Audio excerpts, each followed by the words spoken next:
And here's how to display WordPress post in grid layout. Log into your WordPress admin dashboard and go to Add New Plugin page.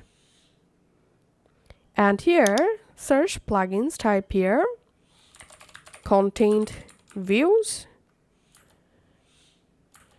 And now we have to install and activate this plugin. So make sure the plugin name is Content Views and comes from Content Views. So all you have to need install and activate it. Once the plugin activated, in this left hand menu, you see this Content Views option. So click here and you'll directly jump into the plugin dashboard. Here, click on Add New. And now add new view. Here I'm giving title Daily News and filter settings. Content type, I'm selecting post.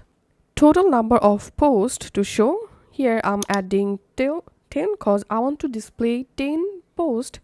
Now go to display settings and here layout, I'm selecting this first grid, and here also you'll find a bunch of different grid layout. You can go ahead and select any of them. And items per row, I'm selecting 2 items, and you can increase or decrease here. And now show thumbnail and text vertically, I'm selecting here. And if you want to enable heading, you can do it from here. Now scroll down and all you have to need, click on save, or you can click on show preview, and here you see a preview of your grid post just like so.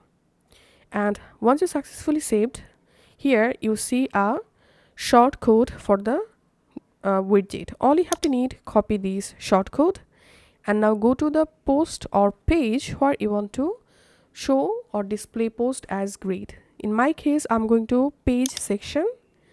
And now let's edit this blog page. And here, once you are in the page, click on add block. And here you have to add shortcode, the widget shortcode, and let's save it. And now let's view our new blog page. And here, as you can see, all of my posts are showing in grid view or grid layout. Thanks for watching.